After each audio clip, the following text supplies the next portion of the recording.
Testamento. Estamos viendo las condiciones hermenéuticas que ayudan a comprender mejor la teología, ¿sí? ¿Sí tienen ese título?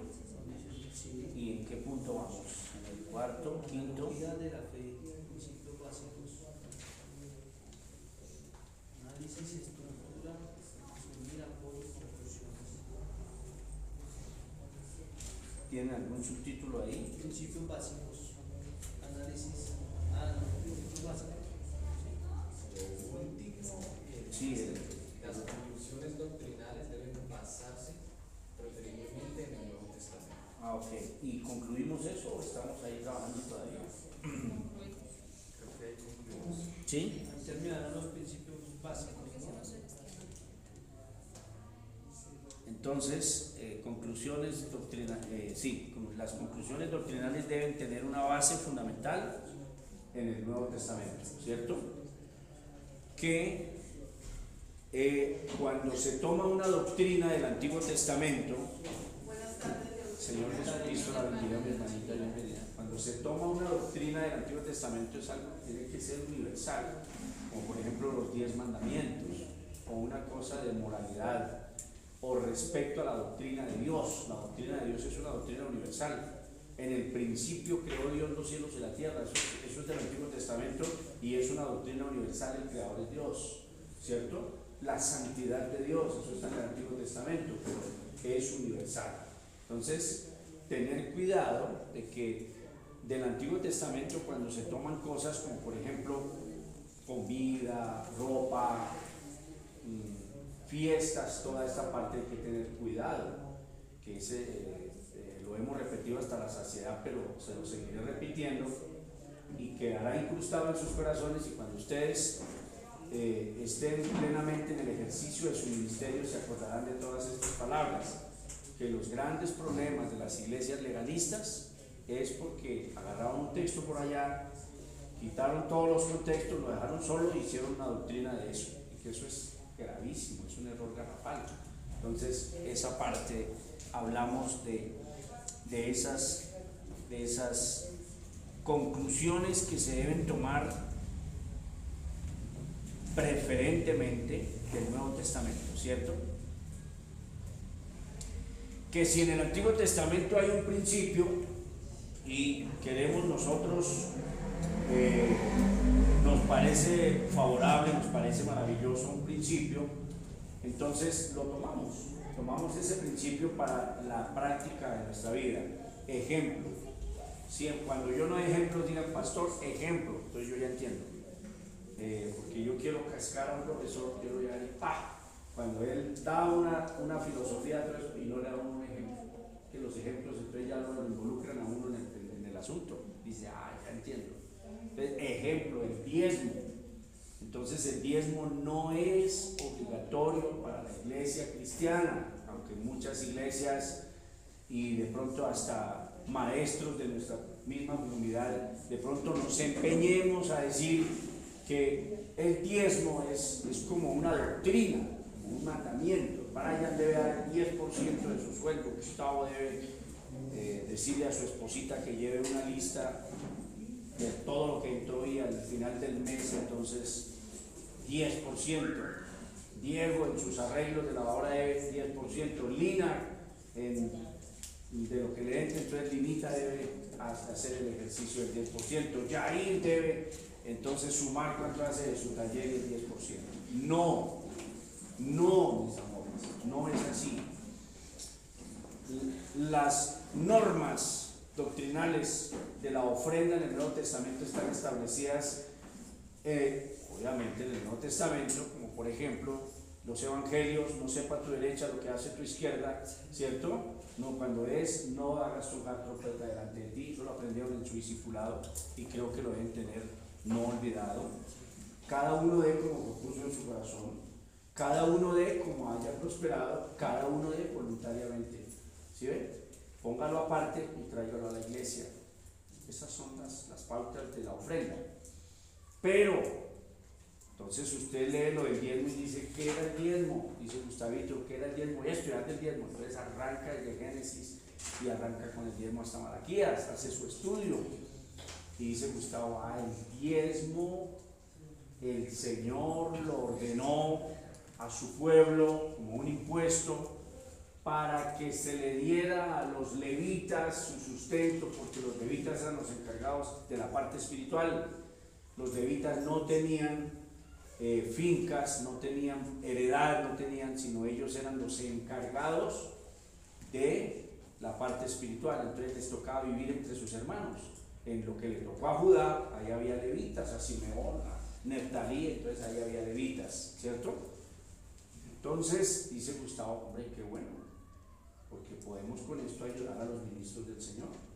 Entonces, si usted lo propone, suyo, voluntario, que nadie se lo impuso, y usted pone a la esposita a sacar el 10% y usted lo trae, eso son cosas suyas, Gustavo, personales, usted y Dios. Pero en la iglesia no se debe exigir, ni mucho menos llevar un cuaderno ni esas cosas, eso es pecaminoso. Debemos seguir los principios bíblicos del Nuevo Testamento para la ofrenda. Pero como el Antiguo Testamento nos da un principio del diezmo, y a mí me parece súper agradable, súper formidable, entonces ¿qué hago? Lo empleo, ¿cierto? Y así sucesivamente.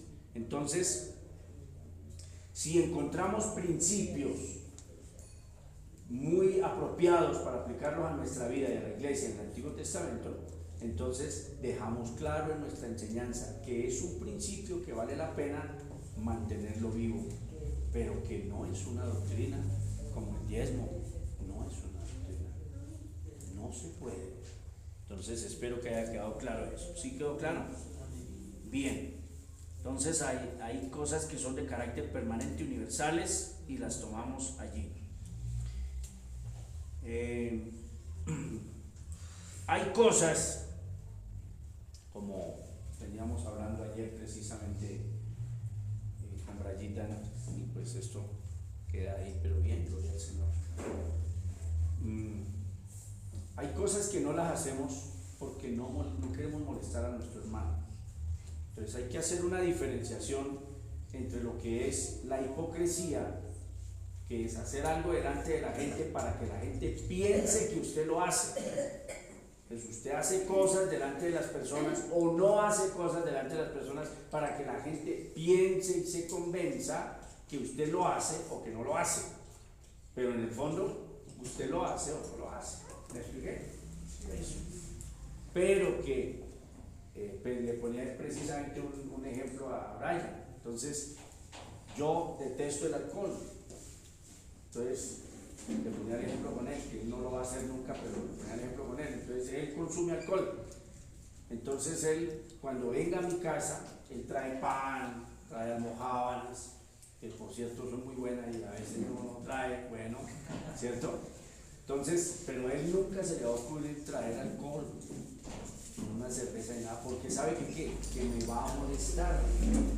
¿Lo comprenden? Entonces, ejemplo, vamos a ir a San Diego. Ustedes se van a quitar sus aretes y se van a quitar eso, no por ser hipócritas, de mostrarles que es que no lo hacemos. No, nosotros somos abiertos y ellos saben que lo hacemos.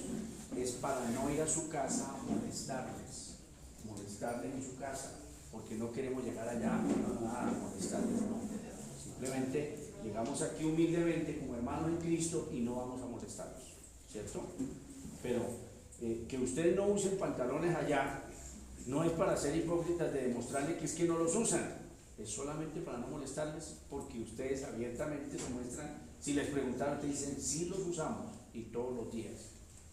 Nuestras hermanas usan sus pantalones todos los días. El pastor nos enseñó cómo debemos usarlos. ¿Listo? Entonces, hay principios que no los hacemos para no molestar al otro, porque somos humildes y porque tenemos amor en nuestro corazón hacia nuestro hermano y no queremos causarle ofensas. ¿De acuerdo? Bien. ¿Esa es la cuarta o la quinta? ¿Ustedes están numerando?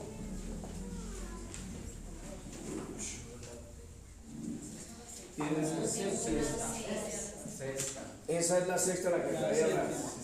¿Sigue la séptima? La séptima.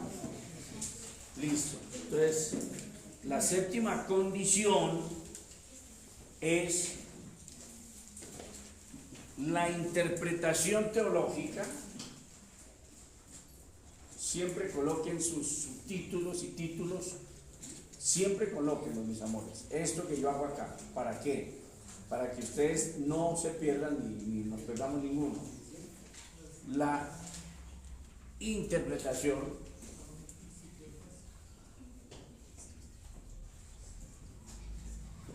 teológica jamás o nunca debe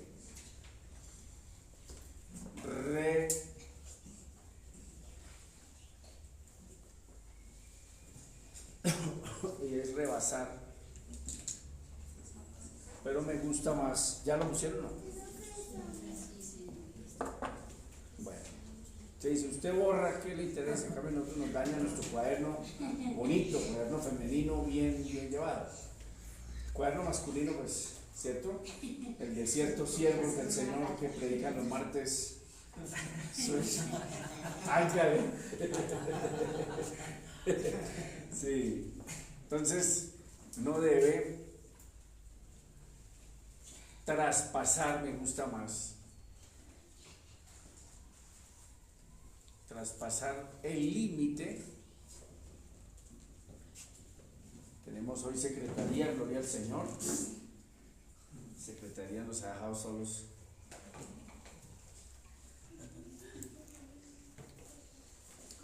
Traspasar el límite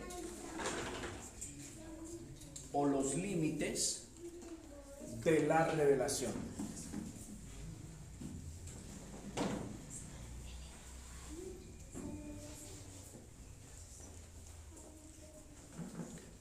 Entonces, miren, mis amores, Dios es un Dios, permanentemente lo encontramos colocando límites. La Biblia es eso. Ustedes pueden llegar hasta aquí. Y a Adán y Eva les dijo, coman de todo menos de ese, o sea, hay un límite, ¿cierto? Y a nosotros nos dice el Señor que tenemos límites. El obispo es necesario que sea irreprensible marido de una sola mujer, eso es un límite, ¿cierto? No dador al vino, eso es ¿qué? Límites. Y estamos viendo límites por toda parte. Entonces, en cuanto a doctrinas, recuerden que estamos llevando doctrinas. ¿Cómo podemos nosotros ayudarnos con la hermenéutica? O, en este caso, utilizar la hermenéutica, las herramientas de la hermenéutica para dar una aplicación correcta de doctrinas. Doctrinas fundamentales, doctrinas secundarias, doctrinas terciarias, pero que son doctrinas y que siempre hay que hacer uso de la hermenéutica para dar una aplicación correcta, como lo que acabo de explicar del diezmo. Eso es ser hermenéuticamente aplicable, eso es ser juicioso, eso es ser serio en esta parte de la hermenéutica. Entonces, ese límite no hay que traspasarlo. A esto es que se refiere esto. Dios pone límites, vuelvo y repito, en todo sentido está colocando límites. Entonces a nosotros nos dio un limitante en cuanto al conocimiento. Él no comunicó con nosotros su atributo de la omnisapiencia.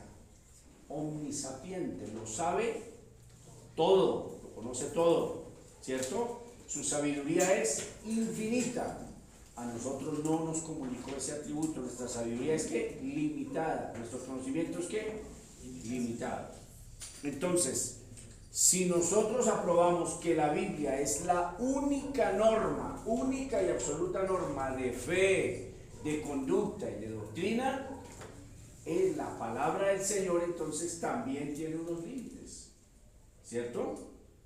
Cuando vayamos nosotros a hacer aplicaciones teológicas, cuando vayamos a establecer doctrinas y partes que tengan que ver con la teología, nunca hay que traspasar este límite que Dios ha puesto.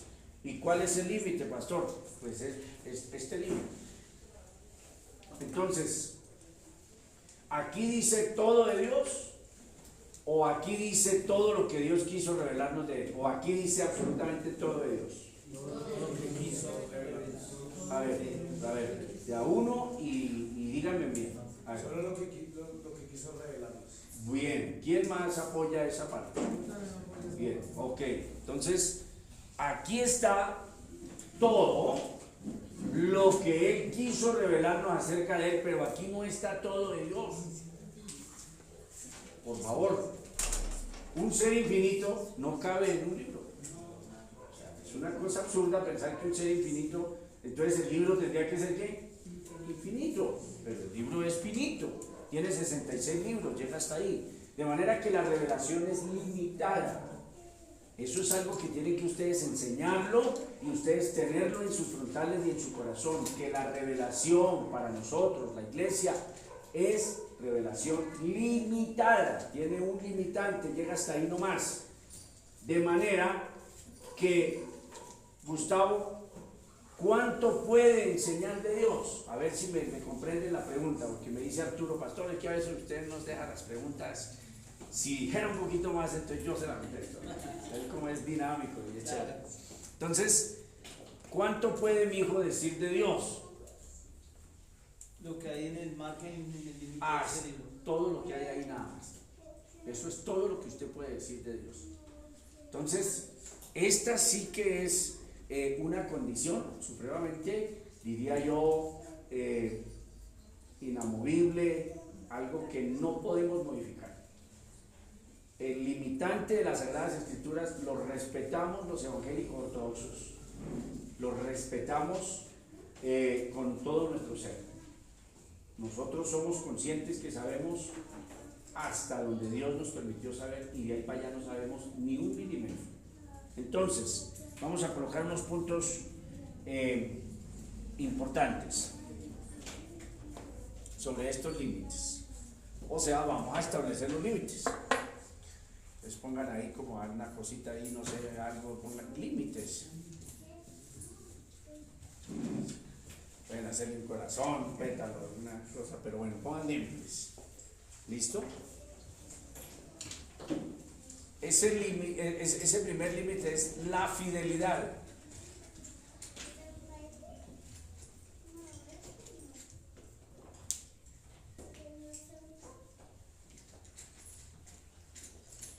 El pastor que te dijo, Gustavito, que es regañón, que regañe, que ahora está bravo allá los domingos en España, no sé si es en Barcelona o en Madrid, pero está bravo y está siempre regañando. Si usted le presta atención, porque lo he escuchado mucho, con Chavita lo escuchamos los dos, porque ella no pone aparte sus cosas, no, sino los del sermón. Entonces, algo que es, los evangelicoides de hoy dicen esto, pero eso no es lo que dice la Escritura, ¿cierto? Los arminianos, que hablan de que la salvación es para todos y que no hay soberana elección, eso es lo que dicen ellos, pero eso no es lo que dice la Escritura, y siempre le va a escuchar bravo diciendo que ¿qué? Que nosotros nos limitamos a solo lo que dice ¿qué? Nada más. Entonces, debe ser fiel, ¿cierto?, a la Escritura. Número uno, primer límite, fidelidad. ¿Pero qué es fidelidad a la Biblia? La fidelidad a la Sagrada Escritura es cuando ella es absoluta. Cuando ella es absoluta.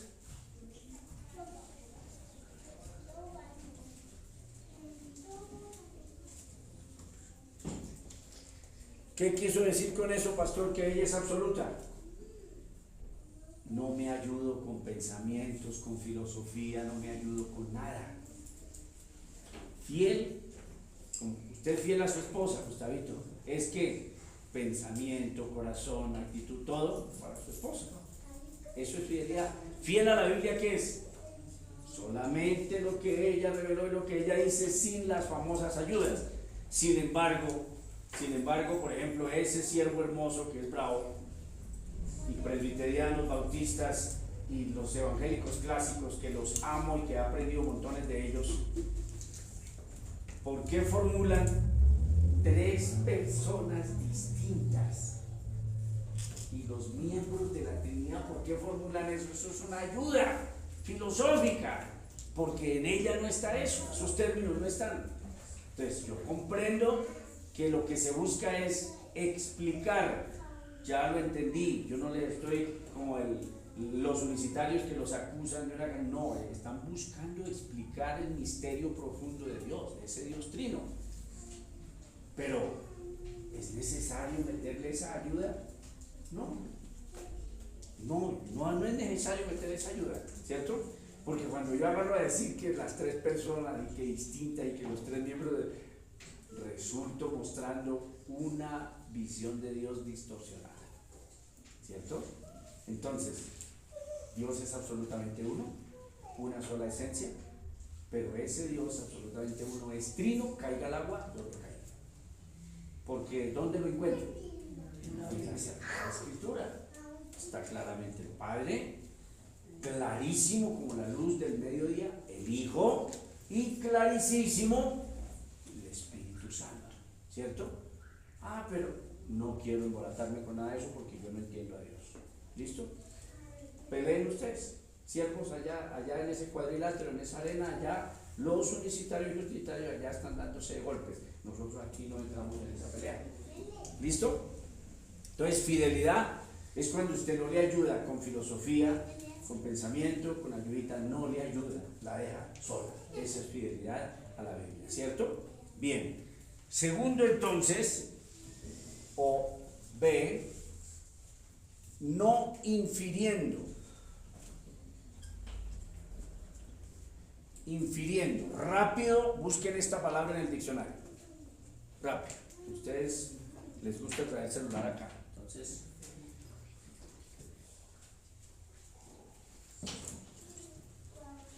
o sea, se busca sacar una consecuencia o deducir algo de otra cosa. Ok, entonces saca una conclusión, ¿sí? Y sacar consecuencia. Ok. O deducir, sí, es como conclusión porque lo otro es deducir algo de otra cosa. Deduce de algo, hace una deducción como aparte, ¿sí ve? ¿Sí? Listo, entonces mire, inferir sobre la Biblia, inferir sobre doctrinas, inferir por esto es como si tácitamente, Brayitas, me dices que no está lo suficientemente claro. Entonces, al no estar lo suficientemente claro, infiero, ¿cierto? Entonces, ejemplo, dice Brayitas, el profesor de filosofía, se acuerda de todas mis cosas. Entonces, ejemplo, soberanía de Dios. Te dicen, pastor, ponga otro ejemplo, es que eso ya lo sabemos, ya está rayado, no importa. Así lo tengan rayado, se los sigo así durísimo, para que nunca olviden esto. Le acabé de decir, Gustavo, cuando usted entiende esto, usted ya deja de ser necio. Cuando usted entiende la soberanía de Dios, usted deja de ser necio. Es que me robaron mi bicicleta. Que el Señor quiso, porque no me acordó que había otro camino y quiso que pasara eso. Porque está tratando conmigo, porque el Señor me quiere decir cosas, me está formando, me sigue formando, ¿sí ve? Entonces nos pasan cosas. Soberanía de Dios, responsabilidad.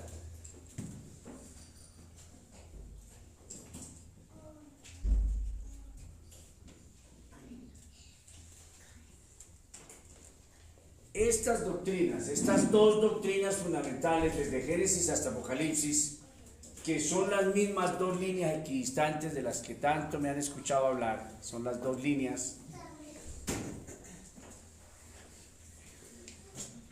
Siempre, desde la óptica humana, escúchenme bien, desde la óptica humana, estas dos cosas son contradictorias.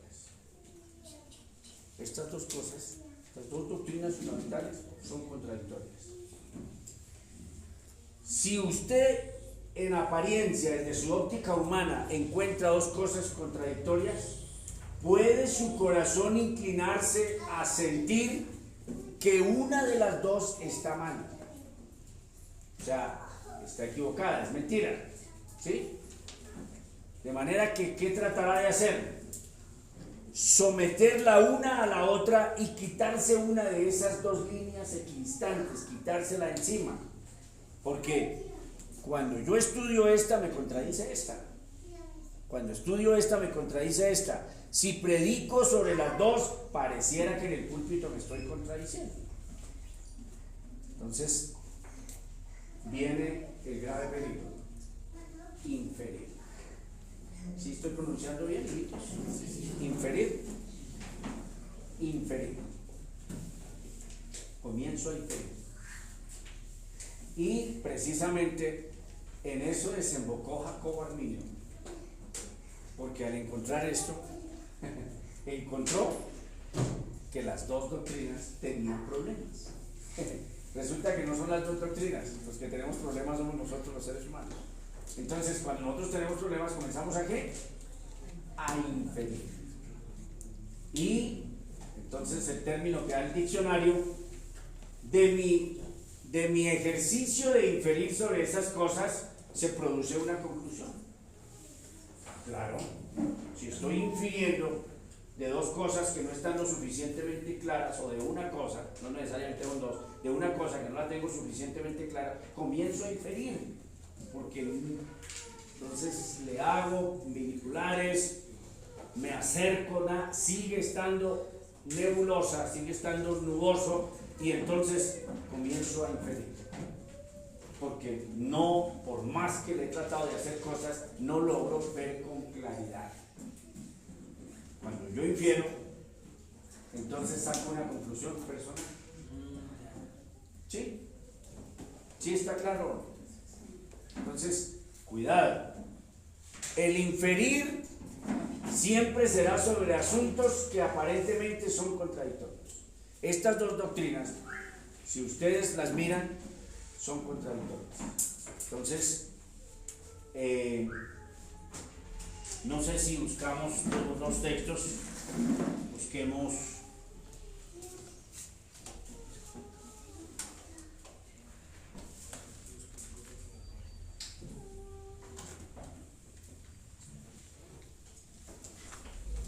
el supremamente conocido, el de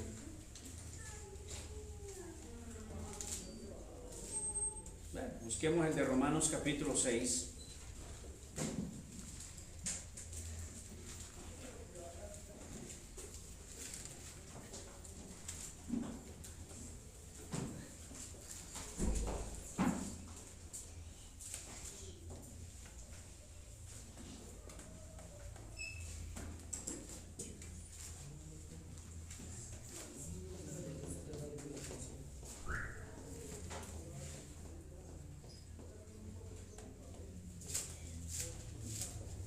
Romanos 8, qué pena con ustedes, discúlpenme.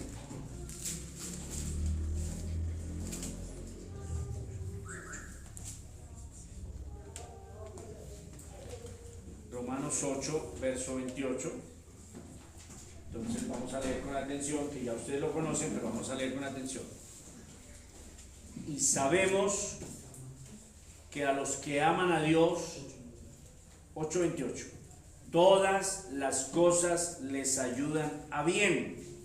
Esto es, a los que conforme a su propósito son llamados. Que el propósito es de Dios y que en base a ese propósito, esas personas que aman a Dios, el Señor ¿qué? Los ha llamado. ¿Por qué?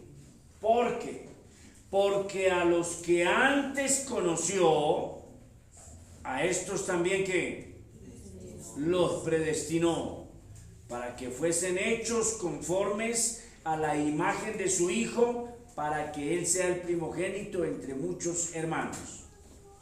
A los que predestinó, no entiendo por qué son alérgicos a esa palabra si es netamente bíblica.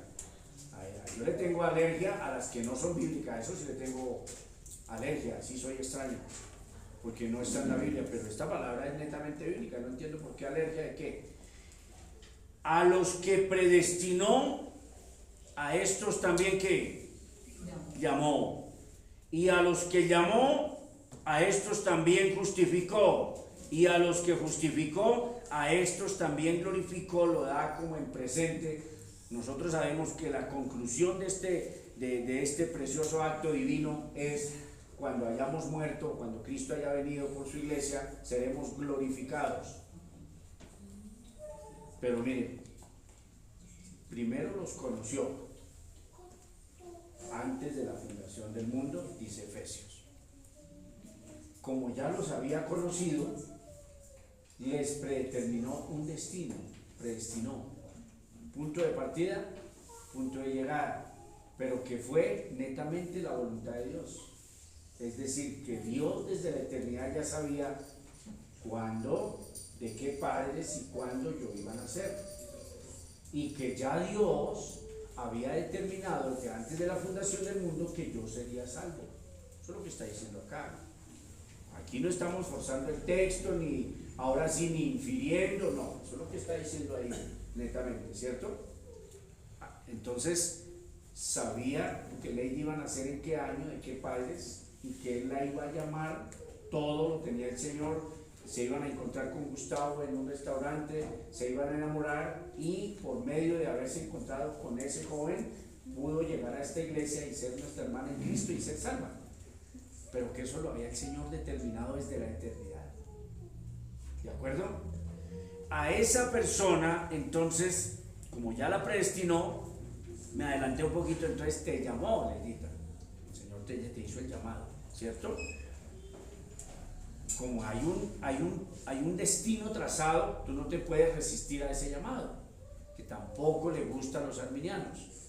Tú no te puedes resistir a ese llamado, aunque de repente algún día sientas pereza, otro día sientas despropósito, o sientas dudas, te desilusiones de alguien, ¿cierto? Del pastor, de alguien. Aunque pasen todas esas cosas naturales de tu humanidad, igual en conclusión nunca te puedes resistir a ese llamado. Vendrás y atenderás a Cristo de forma eficaz. ¿Listo? Lo llamó. A esa persona que llamó, como venía en naturaleza pecaminosa, como Leidita nació siendo pecadora y creció en su adolescencia, en su juventud y desarrolló el pecado, era una persona pecadora. De manera que para que fuese aceptada ante el Padre había que ¿qué? Justificar a esa persona. La justificó sumergiéndola en Cristo. Es el bautismo, bautizados en Cristo. La introdujo en Cristo y le imputa la justicia de Cristo, de manera que es 100% justa delante del Padre. No necesita ya su justicia porque no la tiene, ni siquiera la tiene, tenemos el pecado, ¿cierto? Y el pecado de ella lo pasó a Cristo, su sacrificio. Entonces nuestra hermana Lady queda ¿qué? Justificada, ¿cierto? Y a esa misma persona, a esa misma sierva, la glorificará en el día postrero. O sea, no es si acaso, Leidita, es un hecho, que serás glorificada. ¿Queda claro? Entonces pregunto a todos, si alguien si quiere contestar, ¿ustedes encuentran aquí alguna intervención humana? O sea, en el pasaje se encuentra que Dios les preguntó, hizo esfuerzo por convencerles, o ustedes encuentran que netamente según el beneplácito, su propósito, conforme a su propósito, que es un propósito de Dios y que se hizo así. ¿Sí dice así el texto o no? O sea, cuando me dicen sí es porque me están entendiendo. ¿Listo? Y no quiero ser aquí patán ni mucho menos. Pero si me dicen sí es porque sí me están entendiendo. Yo no encuentro ahí, pero ustedes, pues, pastor, sí encontré acá, mire, acá dice que el hombre sí intervino. O habla netamente de que es Dios absolutamente 100% el de la obra de la salvación. ¿Leyeron su texto o no? Y que ¿Y qué concluye? Yo veo que aquí que cuando hay intervención del hombre es de manera simultánea o más bien como consecuencia del llamado. De ese llamado, correcto, sí. Bien. Entonces, vayan a ustedes ahora al Evangelio de Juan.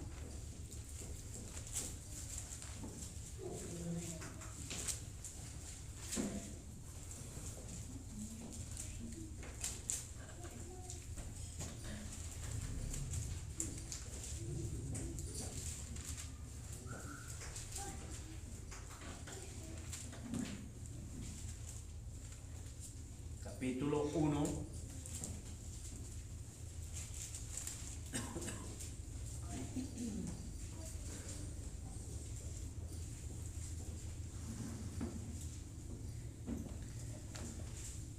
entonces pareciera que algo pasó con la Biblia.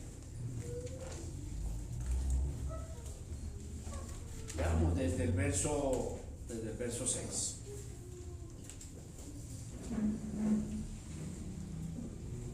No, toca desde el 1.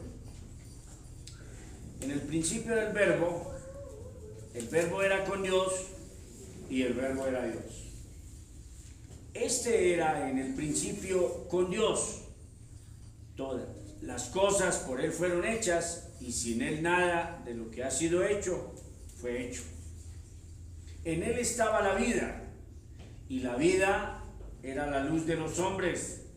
La luz en las tinieblas resplandece y las tinieblas no prevalecieron contra ella.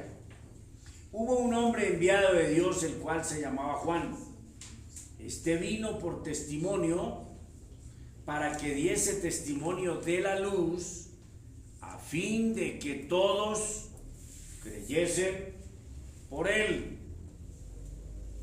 No era él la luz, o sea, Juan el Bautista no era la luz, sino para que diese testimonio de la luz. Ya ustedes saben que está hablando de Cristo. Cristo es la luz. Aquella luz verdadera que alumbra a todo hombre venía a este mundo. En el mundo estaba y el mundo fue hecho por él, pero ¿qué? Ya comenzamos a responsabilizar al hombre. Ya comienzo a encontrar que el hombre comienza a tener una responsabilidad. El mundo no le conoció. A lo suyo vino y ¿qué? Ahora yo encuentro una intervención humana plena. Vino y no le recibieron. Vino y no le conocieron, no le quisieron conocer, y vino y no lo recibieron. Verso 12, pareciera entonces que aquí el hombre entra más en acción. Leidita dice: mas a todos los que le recibieron. Ahora encuentro plenamente la acción del hombre, del ser humano. Dice: mas a todos los que le recibieron, a los que creen en su nombre, les dio potestad de ser hechos hijos de Dios. Y el verso 13 nuevamente nos centra en la soberanía de Dios. Aquí tenemos los dos ejemplos. Aquí tenemos los dos ejemplos en un solo contexto. Tenemos los dos ejemplos, los cuales esos que le recibieron y esos que creyeron en él, que encontramos, si quitamos el verso 13, encontramos que es una acción 100% humana. O sea, que el Señor vino, se mostró y dijo: yo soy la luz, yo soy el Salvador. Y hubo un grupo de gente que decidió, escuchen bien, decidió creer en Cristo, aceptarlo y recibirlo.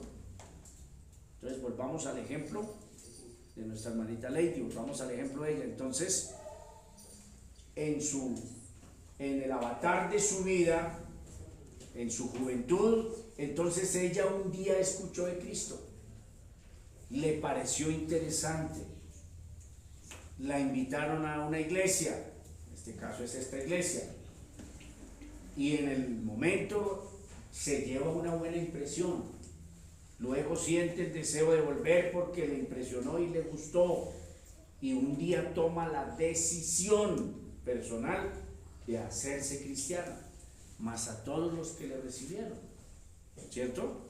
Bien, pero mire el verso 13: los cuales no son engendrados de sangre, ni de voluntad de carne, ni de voluntad de varón, ¿qué? Sino de Dios.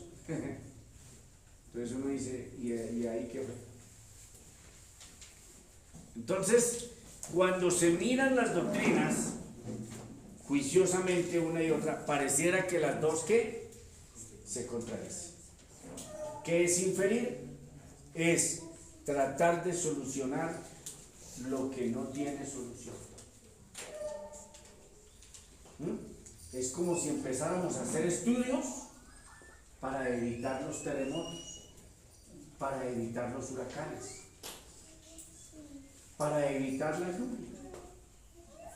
a ver cómo logramos investigar, estudiar para evitar que no tiemble la tierra. Cuando usted trata de solucionar lo que no tiene solución, nos emproblemamos gravemente. Entonces, humildemente, cuando yo esté exponiendo esta doctrina, la expongo fielmente. Esta la expongo fielmente, fidelidad a la Escritura. Esta la expongo fielmente sin inferir nada, y hablo de que Dios es absolutamente soberano y de que las personas son salvas absolutamente por propósito y soberanía y voluntad de Dios, y que el hombre no intervino en nada en su salvación. Pastor, y cuando le salga la otra, la expondré fielmente la expondré y les diré: si ustedes no atienden al llamado de Dios, si ustedes no abren su corazón y su ser al llamado de Dios y siguen caprichosamente y neciamente por ese camino, ustedes se irán al infierno bajo su propia responsabilidad, porque el Señor les llamó y sus corazones fueron duros como la piedra y nunca escucharon. Pastor, se contradice. No me importa. No me importa. Que me contradiga yo, no me importa. Dios no se contradice, la Biblia no se contradice. Ese es el principio de Dios. Esas dos verdades son absolutas. Y yo las expongo con libertad. ¿Cuál es nuestro problema? Tratar de solucionar esto. Igual con el Dios Trino. Entonces, como eso no cabe en mi cabeza, que uno solo sean tres, pues entonces, como no cabe en mi cabeza, entonces comienzo a tratar de inferir. ¿Y cómo lo comienzan a exponerlo con arrogancia? Dios es Padre en su creación, es Hijo en la redención y es Espíritu Santo en la santificación. Pues eso se oye bonito, pero resulta que mi Biblia dice que Dios es Padre porque tiene un Hijo, no porque creó cosas. ¿O ustedes qué han encontrado en su Biblia? Mi Biblia no dice que Dios es Padre porque creó cosas, porque creó a Adán y Eva, porque creó el universo y porque Él es creador. Mi Biblia no dice eso. Mi Biblia dice que Dios es Padre porque tiene un Hijo y se llama Jesucristo. Yo no sé si lo han encontrado en su Biblia, ¿cierto? Y está diciendo que el Hijo de Dios voluntariamente se sacrificó y su sacrificio lo hizo para el Padre. Yo no sé cuánto habrán ustedes estudiado la cristología, pero yo sé que ustedes han leído y se han esforzado y sé que sí. Ahora, inferir de que ustedes no han estudiado eso es pecaminoso en mí. Yo no debo inferir eso. Yo sé que ustedes habrán leído sobre la redención y se habrán dado cuenta que el Hijo hizo su sacrificio para el Padre. ¿Sí lo han leído así o no? Él presentó su vida al Padre. Es más, en las palabras de la cruz, Padre, siempre se refirió a Él. Padre, ¿por qué me has desamparado? Padre, consumado es. Padre, en tus manos encomiendo mi espíritu, dando a entender que su sacrificio era para que fuera agradable al Padre. ¿Cierto? Y si el sacrificio de Cristo fue para el Padre en favor de, entonces yo no puedo decir que Jesucristo era el Padre, porque entonces estoy atropellando la Biblia.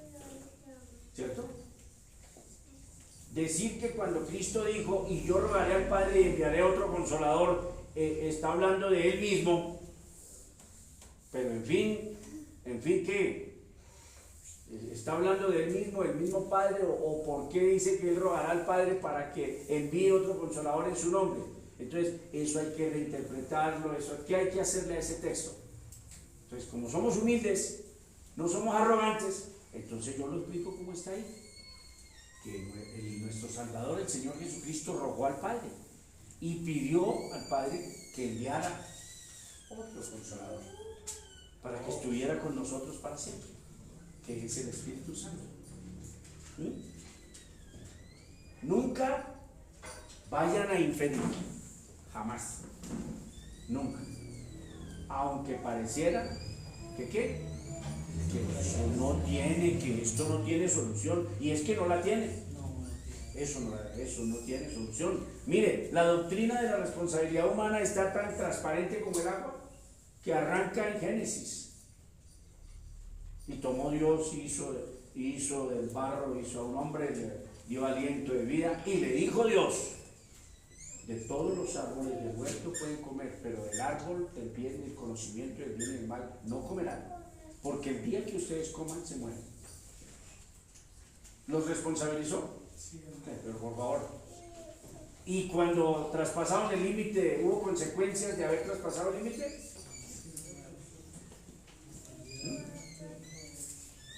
Inferimos que esa no era la voluntad de Dios.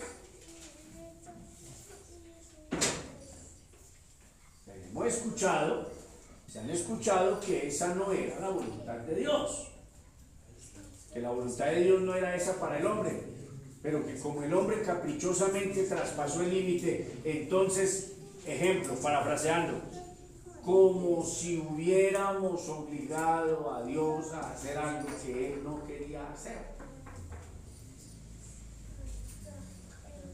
Pregunto, ¿sabía Dios que el hombre sí tomaría el fruto y lo comería? ¿Sabía o no sabía? Entonces, si sabía y lo permitió, es porque Él quiso permitirlo. Y permitió, ¿cierto? Él quiso permitirlo, ¿cierto? Pero cuando usted explica la doctrina de la responsabilidad del hombre, usted no puede responsabilizar a Dios, porque entonces seguiríamos infiriendo entonces a lo contrario. Pues como bien sabemos, el hombre sí comió, pero como usted, ¿cuánto entiende la soberanía de Dios? Amén, gloria a su nombre. Listo, yo lo entiendo. Entonces, como Dios sabía, entonces, iglesia de mi vida, la culpa es de Dios. La culpa es de Dios, porque si Él sabía, puso el árbol ahí, porque el que lo puso fue Dios. Satanás no ha hecho nada. Satanás lo único que ha hecho es pecar, pero Satanás no ha hecho nada, él no ha creado, Satanás no puso el árbol ahí, el árbol no estaba endiablado, como a veces queremos. Mire, hay una secta que dice que entonces el árbol era el semen de Satanás. O sea, ya eso es lo que se llama inferir, comenzar a hacer especulaciones idiotas. Era el semen, la simiente, el semen de Satanás, y entonces Eva quedó embarazada, y copuló, tuvo sexo con la serpiente, y entonces quedó embarazada de Caín, y eso es lo que se llama inferir, especular y ser grosero, grotescamente grosero contra las Escrituras. Entonces, inferimos que el culpable es Dios.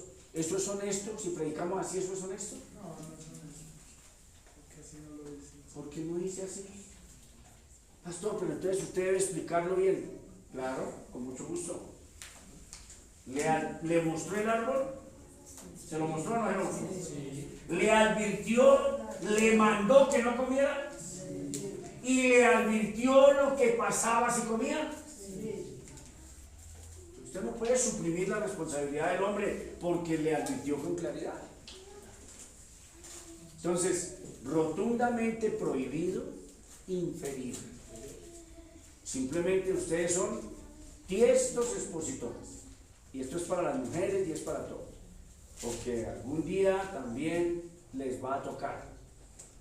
Aquí quizá, mientras esta generación quizá nunca nombraremos mujeres de pastoras, no lo vamos a hacer, estamos comprometidos con la Biblia. Pero eso de ser necios a que no las vamos a dejar hablar, eso no va conmigo, porque entonces estoy infiriendo. En una parte dice, no le permito hablar sino estar en silencio, y después dice que sean maestras, entonces en fin. Todo lo explicaré dentro de un contexto. ¿Listo? Sin inferir. Entonces las mujeres también tienen que ser diestras a explicar la palabra del Señor.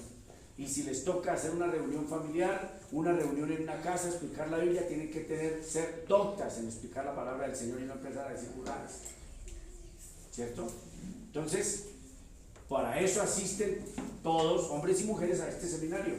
No, yo para qué si nunca me voy a parar en un púlpito. Sí, Señor, llegará el momento en que tiene que explicarle a su sobrina a su tío, a su tía, a su familiar, explicarle sobre la salvación.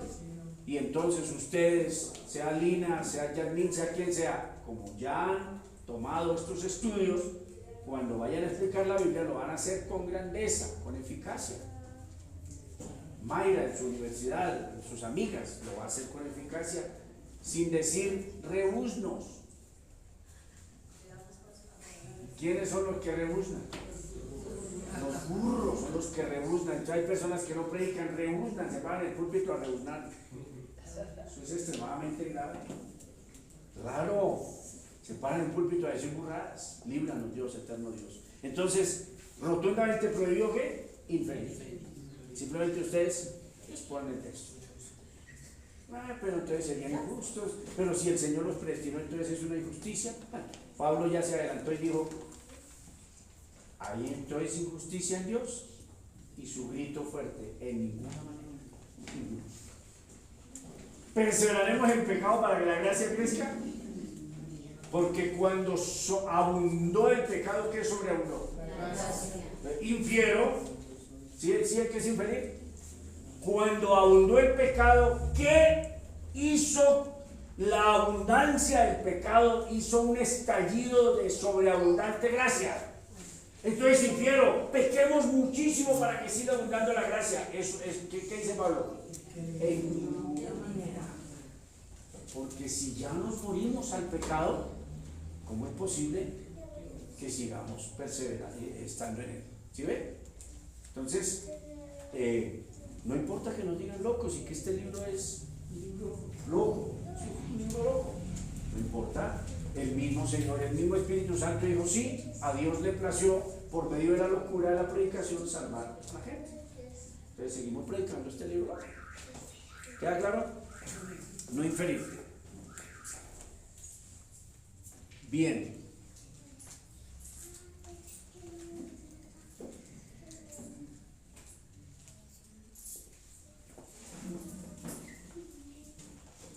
Especulación.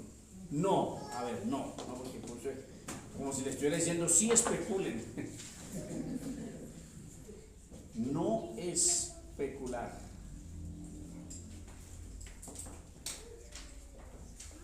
¿Qué es especular, hijitos de mi vida?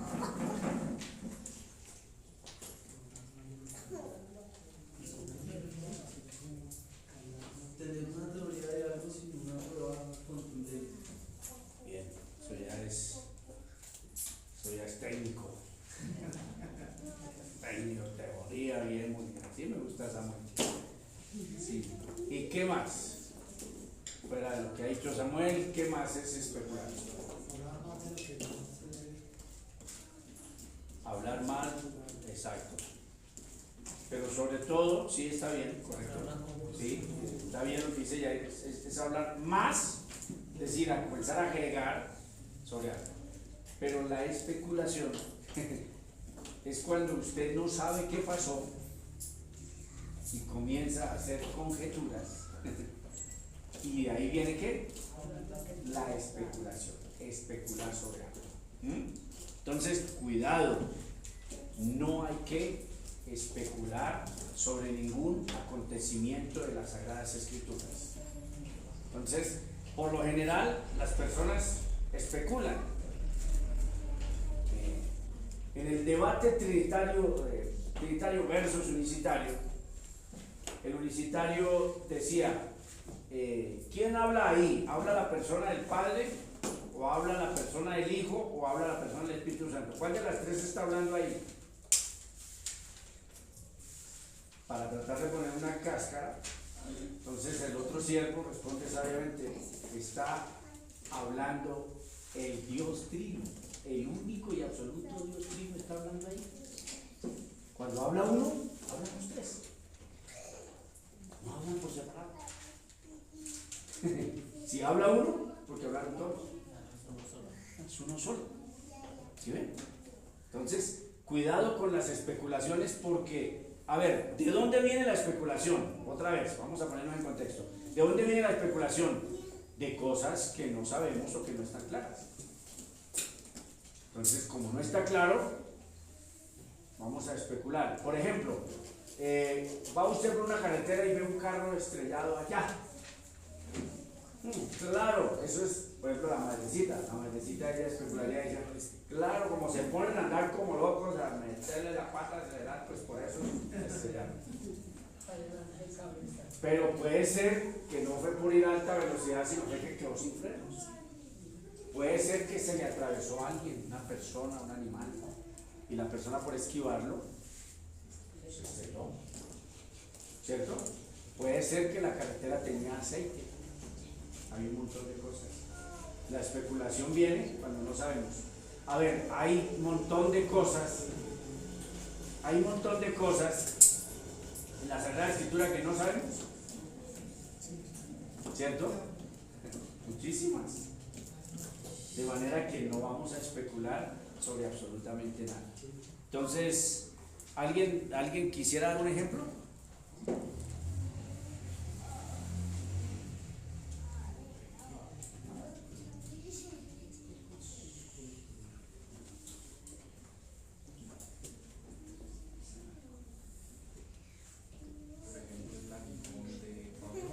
Correcto, muy bien, Brayita.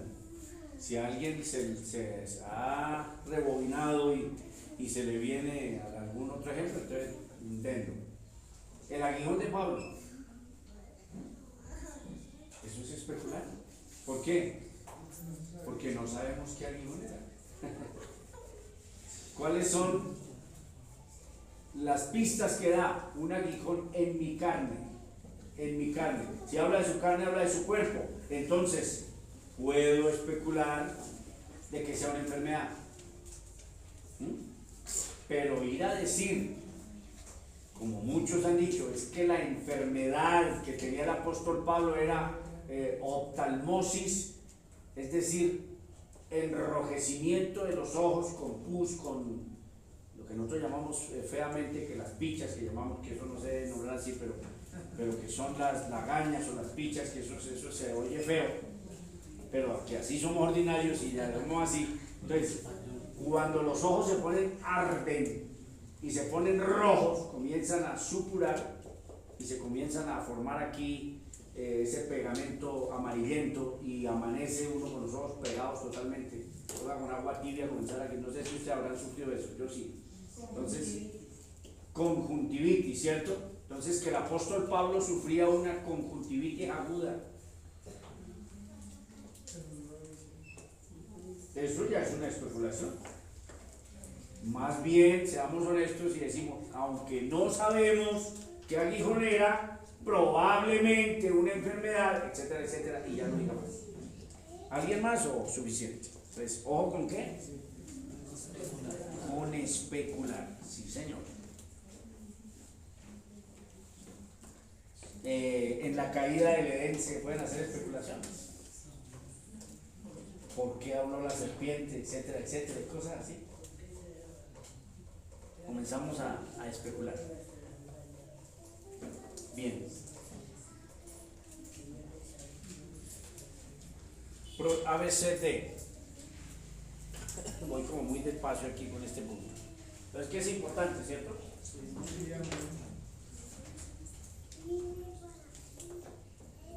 No salirse. No sé si salirse será con S o con C.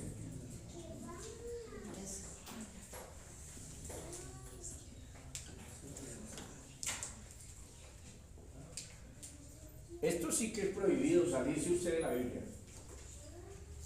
Eso sí es grave. Otro ejemplo. Cuando se detuvo el sol, en fin, ¿qué fue lo que se detuvo?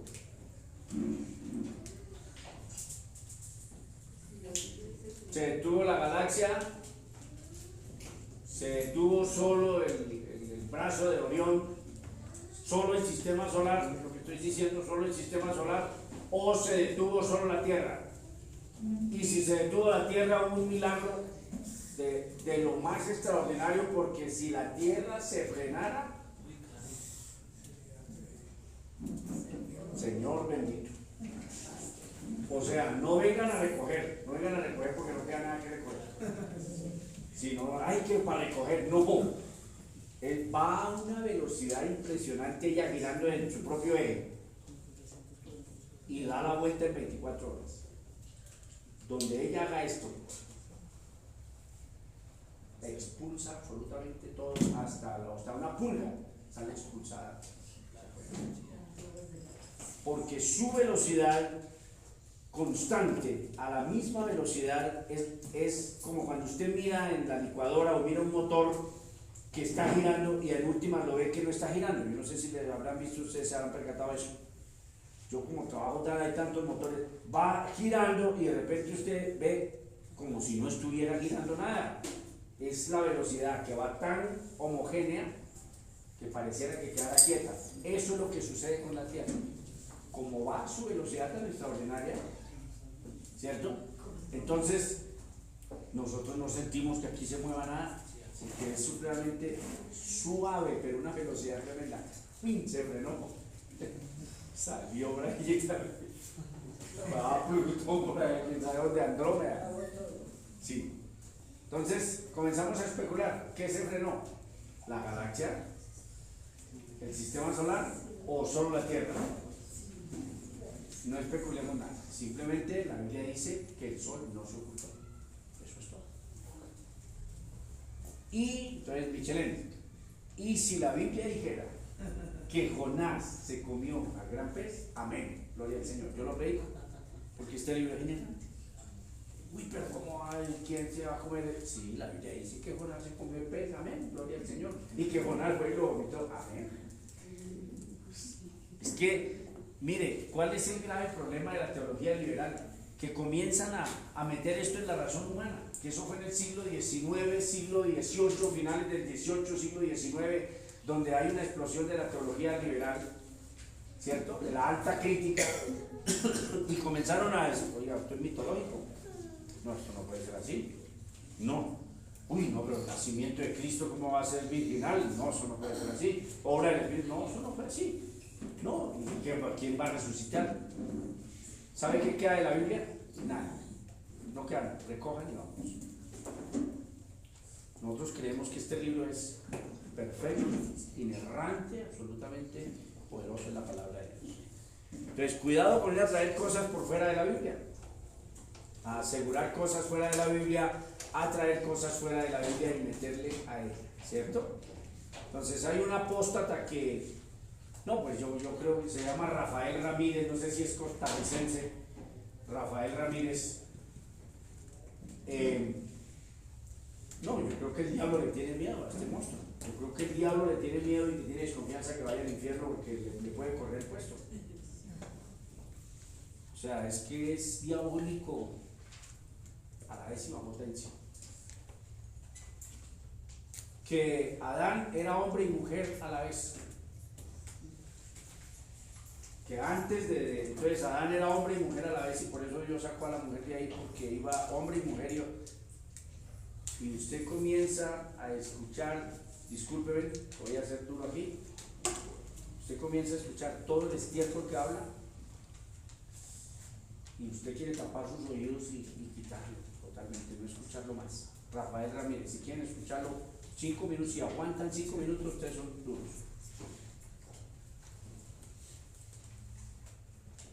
¿No? Que era hombre y mujer a la vez, y entonces Dios lo quiso separar a la mujer del hombre. Que el color de Adán era rojo. Todo eso son cosas extrabíblicas que la palabra del Señor jamás ha dicho eso. Entonces, cuidado con eso. Ustedes solamente se dedican a exponer lo que el pasaje dice, nada más. Que son planos, gloria al Señor. Siquiera somos planitos y no somos más, somos planos. El Señor nos ayuda a que seamos planos. ¿No les parece? Bonito, somos planos. El pastor Pedro y agarra un texto ahí en Corintios y comienza que la hay, que no sé qué, y es plano solamente. Amén, gloria al Señor, soy plano. Solo explico un pasaje nada más. Pero traer cosas de fuera de la Biblia, líbranos, amado Dios. Que había una creación paralela, que por eso Caín fue por allá y consiguió la mujer por allá en esa otra creación. Todo eso es extrabíblico. Todo eso es extrabíblico. Nosotros solo hablamos de lo que dice ese libro, ¿cierto?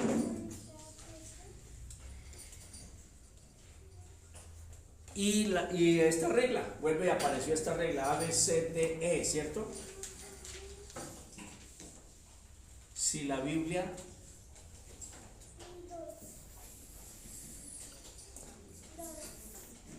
calla, ¿yo qué?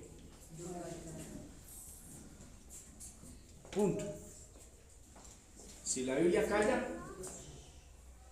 ¿usted qué hace, ya? Usted cierra la boca.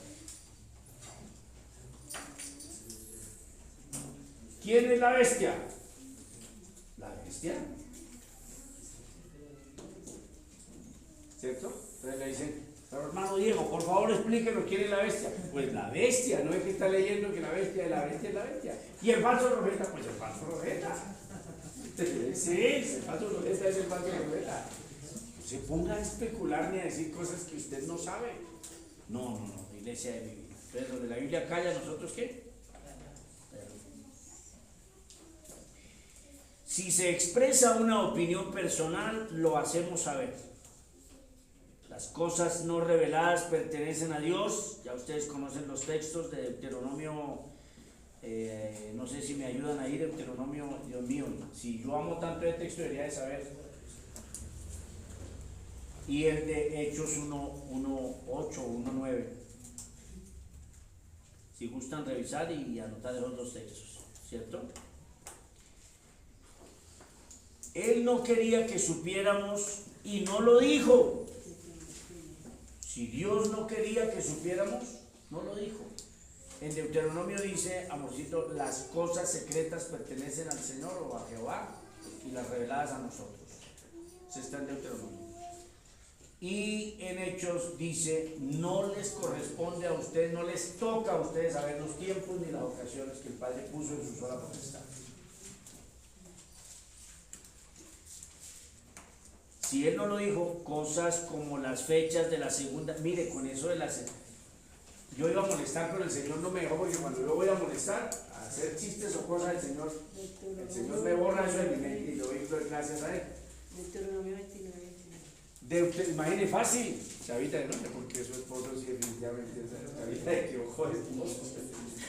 Deuteronomio 29, tan fácil. Ella la ayuda y ok. 29, y Hechos 1, ¿qué? 1:7, pero bueno, estaba cerca, pegué en el palo. Sí, no entró, pero pegué en el palo. Entonces, miren, esos dos textos son para mí. Ya, eso es una doctrina para mí. Yo no entiendo que voy a imponer eso. Pero esos dos textos son una doctrina para mí. Lo secreto pertenece a quién? A Dios. Y lo revelado, a mí. ¿Y dónde está lo revelado? Acá. No les toca a ustedes saber los tiempos ni las ocasiones. Eso no nos corresponde a nosotros. ¿Quién es la bestia? ¿De dónde va a salir? ¿De la Unión Europea? ¿De la Unión de Naciones? ¿De Naciones Unidas? ¿A mí qué me importa eso? ¿De dónde sale? ¿Si es un iraní? A mí no me importa eso. Lo que yo tengo que predicar es que Cristo viene por segunda vez. Amén. Y que ojo a las señales, y que cuando yo vea las señales, yo, Brian, él individual, Gustavo individual, cuando veamos las señales de guerras, de rumores de guerras, de eso, me avisa que Cristo está a las puertas y yo estoy listo. Pero no me pongo a decir que la guerra de Gaza entonces es un cuerno, no. Ni Ogón y Magog. Y el ejército rojo del norte y los 200 millones de soldados chinos. Cierre su boca. No nos corresponde a nosotros eso. El 18 de septiembre era el rapto de la iglesia. Lamento decirle que ustedes se quedaron. Y que ya están perdiendo el tiempo acá porque ya vino Cristo. Y se llevó a la iglesia. Pero la iglesia era tan poquita que ni siquiera nadie se ha dado cuenta de los 4 que llevó.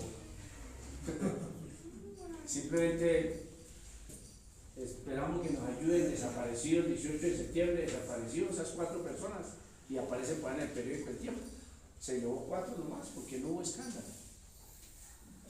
Ustedes se quedaron. Entonces, ¿en qué iba a molestar yo a ustedes? No hagan nada para el pastor porque el 18 de septiembre nos vamos y ya, cuando ustedes van a celebrar ya estamos en el cielo. Mejor que se me olvidó. No se hagan doctrinas y se obligue a los demás a creer algo donde se está especulando. Al hombre le gusta creerse más sabio que a Dios y eso es demasiado peligroso. ¿Cómo nos gusta?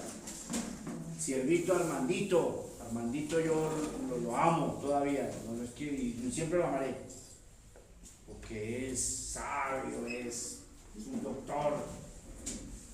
Él se ha dejado obsesionar por los tiempos finales, las profecías. Y en una oportunidad una hermana aquí en Bogotá, aquí en Colombia, en una conferencia le preguntó sobre el milenio y se calentó. Y eso me dio tristeza también. Disimuló, pero como uno se percata, se calentó porque la hermana lo contradijo y se calentó y se vio que estaba como eso. Entonces, ¿qué dice Armando? Armando dice que aunque nosotros vayamos al milenio, vamos a seguir teniendo hijos, la iglesia sigue teniendo sexo, chévere, entonces Gustavito sigue con Lady y seguimos esos 1000 años. Eso es especulativo. Eso es totalmente especulativo.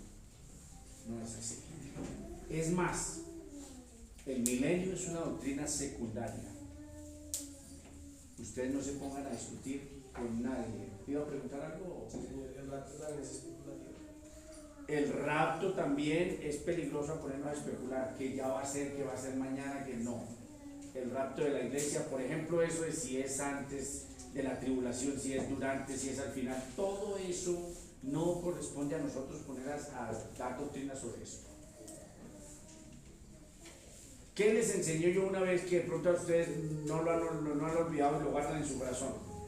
Si yo llego al cielo, Pedro Rojas, llego al cielo y veo al Padre, al Hijo y al Espíritu Santo, ¿me devuelvo? Ah, esto es una farsa. Y así no lo entendí yo. Déjenme salir de acá. ¿Te devuelven, Brian? Bajo ninguna circunstancia. Y si usted llega al cielo, Brayita, y ve al Señor Jesucristo sentado en el trono, no hay Padre, no hay... ¿Usted se devuelve? Voy y abrazo al abuelo. Claro, abraza al abuelo. ¡Abuelo! Bueno, colócate 10 en tu libreta. Tenías razón, abuelo, pero estamos aquí los dos. ¿Sí? O sea, ¿quién se va a devolver del cielo, por favor? Si usted ve a Cristo allá sentado, no, usted había entendido mal, no había Padre, no era. Ah, bueno, a gloria a Dios. Hermanos unicitarios, celebremos una estrella. ¿Y será que el unicitario se devuelve si encuentra? A mí me gustaría preguntarle eso a un unicitario, que esos son groseros y todo esto. Me gustaría preguntarle, si usted llega al cielo y el Señor lo salvó por gracia y usted ve al Padre, al Hijo y al Hijo, ¿usted se devuelve? ¿Reniega? ¿Cierto que no? Entonces, si el rapto es el día de la segunda venida de Cristo y no el rapto secreto, a mí no me interesa. Yo solamente quiero que Cristo venga. Si el rapto de la iglesia es secreto y es antes de la gran tribulación, no me molesta. Y si es durante, no me molesta. Y si pasamos la tribulación, tampoco me molesta. Y no quiero especular ni ponerme a decir cosas. Yo creo que habrá un rapto simultáneo que está en el tiempo de Dios, no en el tiempo nuestro, y que ese rapto es simultáneo a la segunda venida de Cristo. Eso lo entiendo yo. Y me considero dispensacionalista. Es decir, yo, su pastor, cree en un milenio literal, que Cristo vendrá a Jerusalén y reinará 1000 años en Jerusalén. Eso lo creo yo. Pero si no pasa, gracias, Señor, no tenía yo la razón. ¿Así es o no es así? Ok, bien. ¿Octava? Sí, octava. Ahí nos íbamos demorando un poquito, pero estos tremendos sobre la teología y la... Este punto estaba largo, ¿cierto?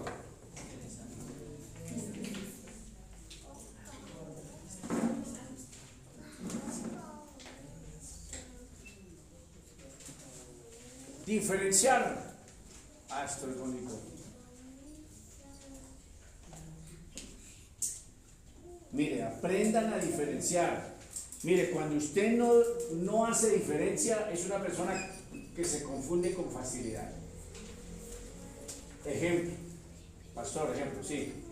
Cuando usted confunde un billete de 20.000 con uno de 5.000 y llegó un señor, un camionero, sí, es que lo que pasa, la única diferencia es que este tiene abierta la jeta y este no. Pero mire que son parecidos. ¿En serio? No, yo pongo un billete de 5.000 y uno de 20 y son totalmente, y él era que eran lo mismo. La diferencia es que este tiene abierta la jeta.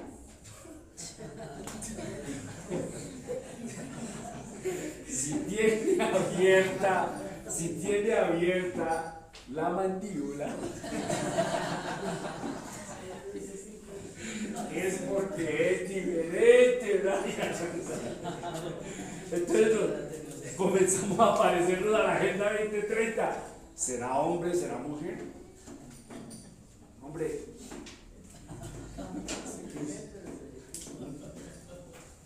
Retírese en la ropa. Todavía sigue confuso, no sabemos definir si es hombre o es mujer, no sé, está muy confuso. ¿En serio, de verdad, nosotros no hacemos diferenciación? Mire, hay personas que son así, yo no sé si usted no diferencian entre una cosa y otra, yo lo veo igual, no, así no es. Toca aprender a diferenciar, entender que hay una diferenciación entre diferenciar. Promesa, mandamiento,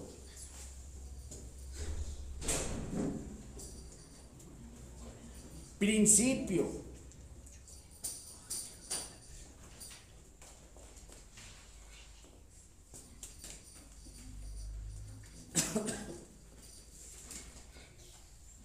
dejemos esas tres cosas. Mire, confundir esto es extremadamente peligroso. A ver, rápidamente, una promesa. A ver, rápido. Rápido, una promesa en la Sagrada Escritura. La promesa del Espíritu Santo. A ver, texto.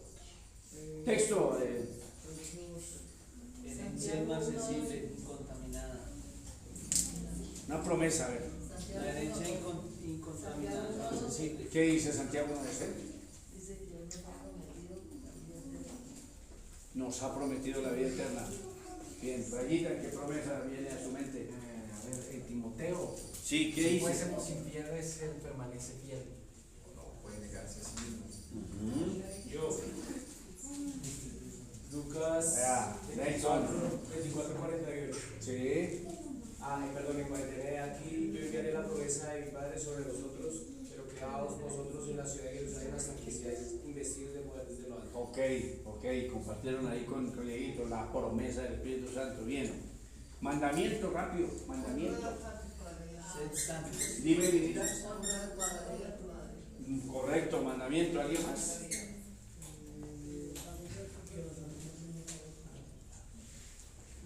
Todos esos mandamientos, todos esos mandamientos. Sed santos porque yo soy santo. Sed santo porque yo soy santo. Amén. Principio bíblico. No debáis a nadie nada.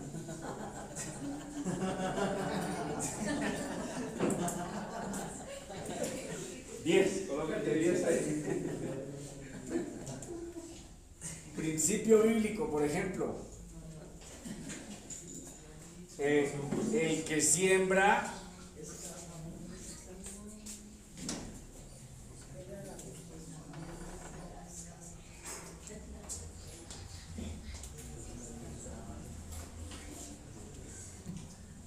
¿qué? Este es un principio, el que siembra escasamente ¿qué? Escasamente, porque soy perezoso, escasamente segará. No es un mandamiento, no es una promesa, es un principio. Si usted le da por sembrar poquito, no se va al infierno, ni el Señor lo va a castigar, Simplemente sepa que el principio universal, ayer hablamos de principios universales en Eclesiastés. Por ejemplo, si usted se casa a los 70 años, el Señor no lo va a castigar.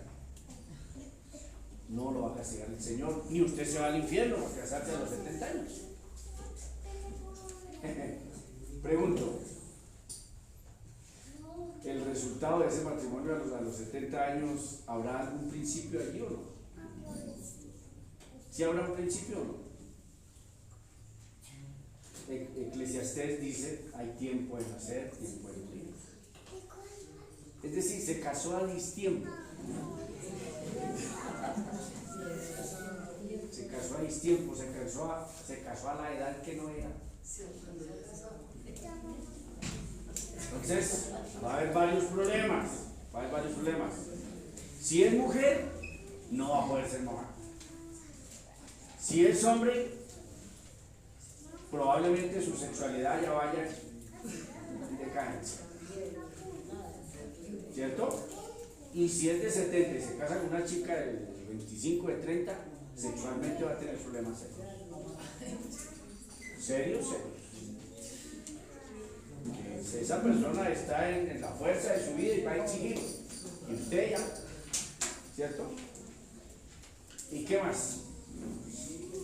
Un montón de problemas. No se condena, el Señor no lo va a castigar, pero el principio bíblico que dice, que se casó a distiempo. ¿Sí lo está entendiendo? Entonces, ¿comprenden qué es un principio?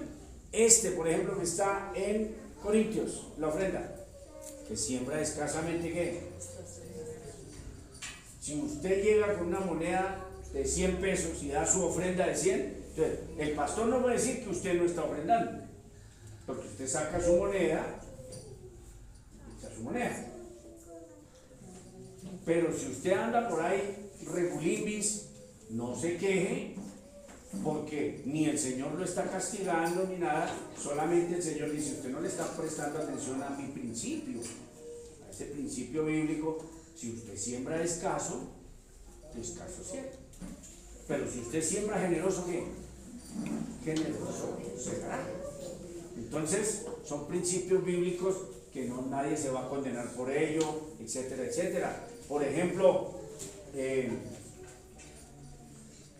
apóstol da principios bíblicos en cuanto al matrimonio. Dice, bueno le sería al hombre no tocar mujer. El soltero no está enredado de cómo atender a su esposa, sino atiende los asuntos del Señor, porque nadie lo está esperando. La mujer soltera cuida de su ministerio, nadie la está esperando en casa, ni nadie le está diciendo que el almuerzo, que la comida, que no ha lavado, nadie le está, ¿cierto? Entonces Pablo está dando un principio de que se serviría mejor en la iglesia con el don de continencia. Usted sirve mejor siendo soltero. Se levanta, se viene para la iglesia, llega tarde, qué sé yo, hermano, mañana a orar, amén, cuente conmigo, vamos a ir a evangelizar, amén, no tiene que preguntarle a nadie, pedirle opinión. Pero ese principio no está diciendo que es que ahora la Biblia está dando un mandato que la gente no se debe casar para poder servir mejor. No, Señor. Es más, lo natural es que las personas se casan y están en pareja, y también se sirve a Cristo estando en pareja. Pero el apóstol da un principio. Entonces, aprendan a diferenciar. Cuando vayan leyendo eso, van diferenciando, van anotando, aquí me suena mandamiento o principio. Y usted piensa, reflexiona y dice, no, me parece que esto es un principio. Ahí no es un mandamiento, está dando un principio, ¿cierto? El apóstol precisamente, por ejemplo, dice, las viudas jóvenes, cásense y críen hijos.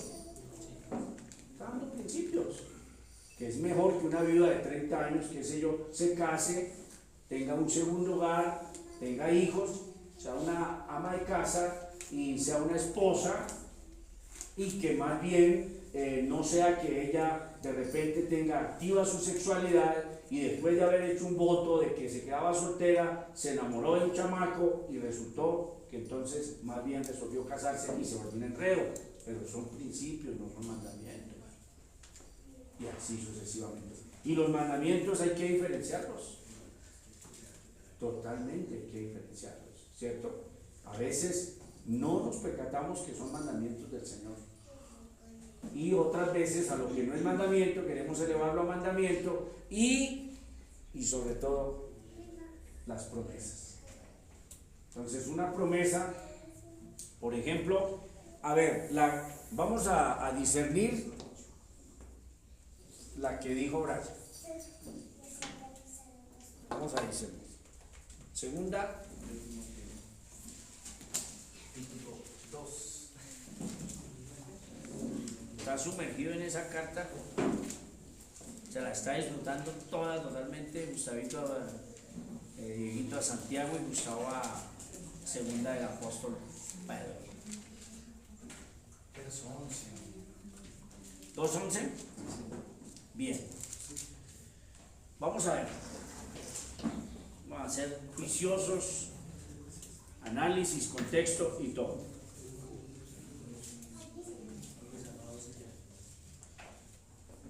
Acuérdate de Jesucristo, verso 8, acuérdate de Jesucristo del linaje de David, resucitado de los muertos conforme a mi evangelio, en el cual sufro penalidades, hasta prisiones a modo de malhechor, mas la palabra de Dios no está presa.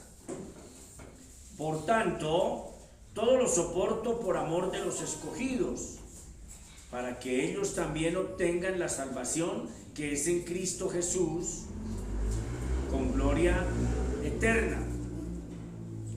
Palabra fiel es esta. O sea que es algo inamovible, algo que es inamovible. Palabra fiel es esta. Si somos muertos, con Él también ¿qué? Entonces está haciendo unos paralelos. Le está haciendo unos paralelos ahí. Entonces, y unos paralelos que son también contrastes. Porque si morimos vamos a vivir, ¿cierto? Entonces note que está haciendo un paralelo. Si somos muertos con Él, ¿cuál es su paralelo? Viviremos con Él. Ese es su paralelo, viviremos con Él. Si sufrimos, ¿qué? Si le negaremos,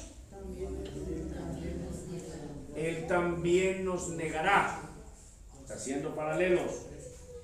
Si fuéramos infieles, ¿el qué? No puede negarse a sí mismo. Si usted lo saca de contexto, estaría como dándole un pañito de agua tibia de cariño a la persona, diciéndole: si usted es infiel al Señor, tranquilo, el Señor permanece fiel, usted no se preocupe. Pero resulta que lo que está diciendo es: si usted le es infiel al Señor, el Señor tiene que seguir siendo fiel. Ese es su atributo, sigue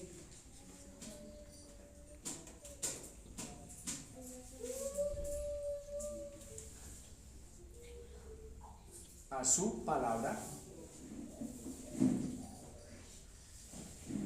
Y según la palabra, ¿qué le pasa a este infiel? Es premiado, es bendecido. Es castigado. Bueno.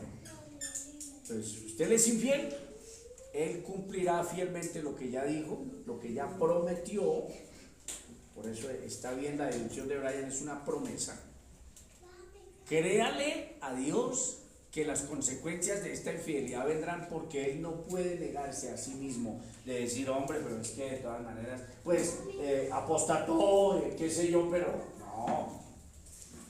Si usted se tuerce, fielmente el Señor aplicará su palabra, porque lo ha prometido. Si se han percatado que aquello de que la palabra del Señor se cumple es una promesa. Él no puede negarse a sí mismo, es decir, en dos cosas que es imposible que Dios mienta: promesa y juramento. ¿Y qué le pasa a los infieles? Son bendecidos. Señor amado, un juicio tremendo. Entonces, cuando cuando esto se saca de contexto es extremadamente grave, porque es como si le estuvieran dando tranquilo, si usted es infiel, él va a permanecer fiel. No, porque hay un contraste, él está haciendo un contraste, ¿cierto? Entonces, como yo no puedo hacer el contraste, si yo soy infiel, entonces él también es infiel, no se puede nombrar a Dios así. Entonces, Pablo hace una aplicación correcta, él permanecerá fiel a su palabra y usted lleva las consecuencias de esa infidelidad. Porque el contexto anterior dijo, si usted le niega, ¿qué? ¿El paralelo cuál es? Él lo negará. Y si usted le es infiel, no quiere decir que Dios sea infiel, no. Seguirá siendo fiel a las consecuencias de su palabra, lo que ha prometido. Y en este caso, los castigos también son promesas, ¿o no? Sí, señor. Bien, entonces, ¿aprender a hacer qué? Diferenciación, diferenciar. Diferenciar, ¿esa persona es blanca o es negra? ¿Ustedes cómo la ven? De perfil. No. Y he visto gente que es así. Y contestan así. Yo veo eso igual. Peor, le dicen. Eso está peor. No, hay que aprender a diferenciar.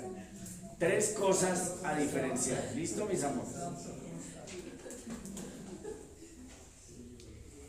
Esto es, nos dan aquí esto es para no confundir y no estarle exigiendo a Dios algo que Él no ha prometido. Cuando usted no hace la diferenciación, de repente resulta pidiéndole al Señor y exigiéndole algo que, y yo cuando le dije que le iba a dar eso, ¿sí ven? Y pasa eso en las iglesias heréticas, el evangelio de la prosperidad y todo eso, enseñándole a la gente que hay un poco de promesas ahí que jamás, no, eso no es así. Atentos. Algunos pasajes tomados como promesa no lo son y nos van a... Entonces vamos a ver con estos tremendos... Vayan a Proverbios 22:6, vamos a ver.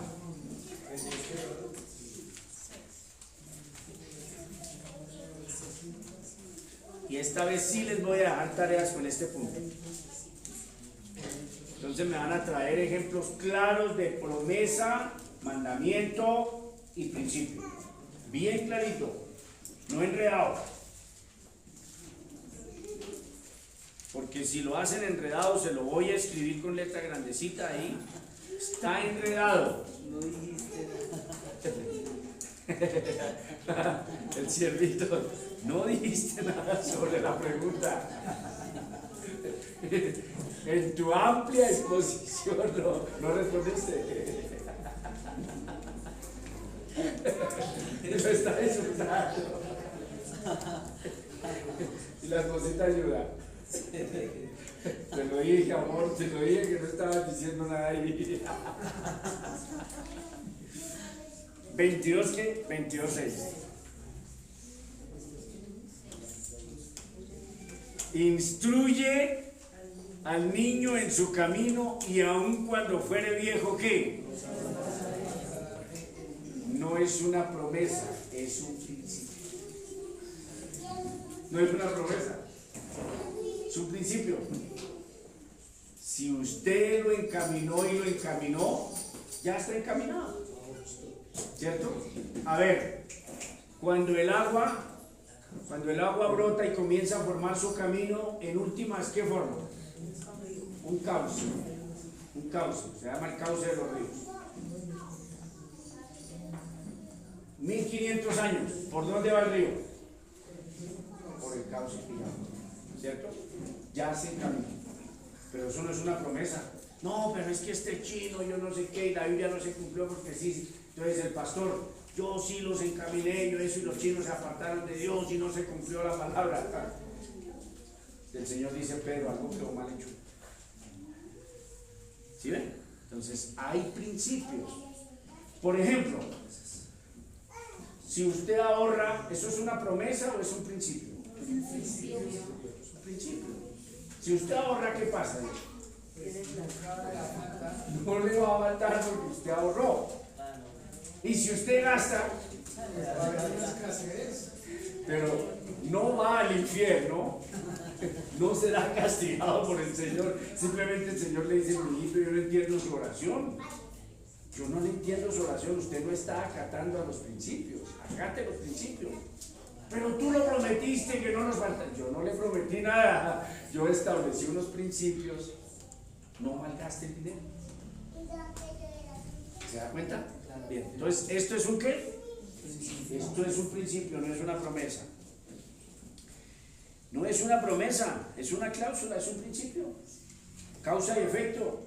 Si usted lo encaminó por ahí, por favor, si hay una autopista, mis amores, si hay una autopista que no tiene salidas y son, no sé, 500 kilómetros sin salidas y usted ya arrancó por ahí, ¿qué pasa? Toca seguir por ahí porque ya está encaminado por ahí. Porque no hay cómo, si usted se devuelve, comete una infracción, un accidente, no hay desvíos, no hay pernas para orillarse. ¿Qué toca hacer, Gustavo? Seguir por ahí, ya lo encaminó.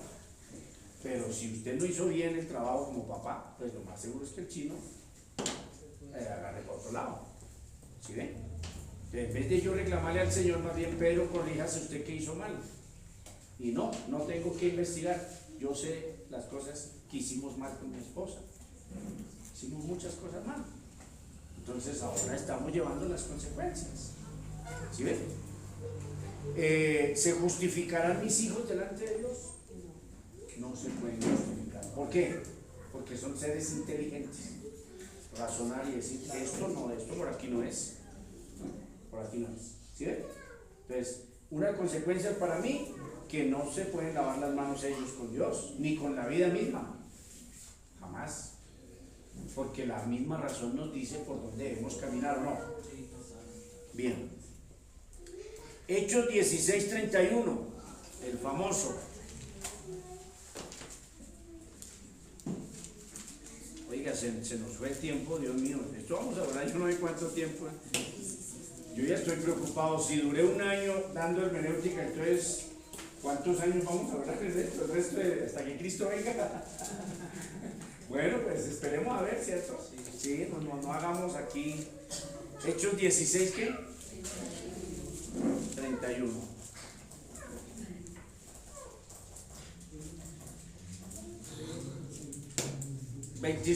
Pero a medianoche, orando Pablo y Silas, cantaban himnos a Dios y los presos los oían. Entonces sobrevino de repente un gran terremoto, de tal manera que los cimientos de la cárcel se sacudían y al instante se abrieron todas las puertas y las cadenas de todos se soltaron. ¿Ustedes creen eso? ¿O es mitológico o eso pasó así? Despertando el carcelero y viendo abiertas las puertas de la cárcel, sacó la espada y se iba a matar, pensando que los presos habían huido. Y uno dice, ¿por qué tan exagerado? Porque si habían huido, lo matarían a él, pero con tortura, con un juicio tremendo. Entonces él mejor se suicidaba y ya. Esto no era, se abrieron las puertas y se volaron. Olvídese. El caballero, ¿dónde estaba? No, es que estaba temblando y yo tenía miedo. Rápido, mátenlo, mátenlo, un cobarde. Usted tiene que estar en la puerta. En ese tiempo, por Dios, en el siglo I, líbranos, Dios. Ustedes nacieron en un tiempo oportuno. No, yo voy a trabajar porque tengo gripa. ¿Sabes que para el seguro? No, los tiempos han cambiado. Qué sinvergüencería la. Bien. Despertando el carcelero quería matarse, mas Pablo clamó a gran voz diciendo, no te hagas ningún mal, pues todos estamos aquí. Él entonces, pidiendo luz, se precipitó adentro y temblando se postró a los pies de Pablo y de Silas. Yo también lo hubiera hecho. Imagínense estos hombres. Y sacándoles les dijo, señores, ¿qué debo hacer para ser salvo? Tremenda, una forma de evangelizar extraña, ¿no? El Espíritu Santo evangeliza a la gusto, le evangeliza como él quiere, ¿no? Él no tiene normas y no sé qué estructuras, reglamentos, no, ya. Ellos dijeron, cree en el Señor Jesucristo y serás salvo tú y tu casa. Y entonces a nosotros nos gusta elevar esto a una promesa y no a una consecuencia, sino no a un principio, sino nos gusta elevarlo es a promesas. Y le decimos a la gente y le mentimos que si cree uno, se convertirán todos. Eso es verdad. La Biblia garantizó que todos de verdad, si cree alguien de la familia, se van a convertir todos. Probablemente algunos se van a convertir, ¿cierto? Aquí nos dicen que está la promesa y está el principio o la consecuencia. Están las dos cosas ahí. ¿Es una promesa que los que creen en Cristo serán salvos? ¿Es una promesa? Sí. Amén. Sí, amén. Entonces la hay. ¿Sí ven? Pero resulta que esa promesa tiene un principio o una consecuencia que es creer en el Señor. Creer. ¿El principio es aplicable solo para el carcelero de Filipo o el principio es aplicable para toda la humanidad y para todos los salvos? Para todos los salvos. O sea, todos los salvos deben que creer en Cristo. ¿La familia del carcelero debía creer? O, yo no creo, pero ahora me salvé. Porque a él, al Señor le dio y por creer. Y ahora somos salvos todos y yo no quería ser salvo. Eso es así, ¿cierto que no? Entonces, cuidado con eso. Una patadita ahí, Gustavito.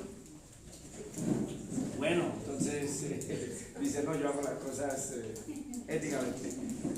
Entonces, distinguir cuando hay esa mezcla. Entonces dice Mayrita, hombre, pero si hay ahí está la promesa de la salvación. Pero hay que distinguir que dice, cree en el Señor Jesucristo. ¿Sí ve? Entonces, cuidado con eso. Ahora, otra cosa que hay que distinguir aquí. ¿Para cuántos?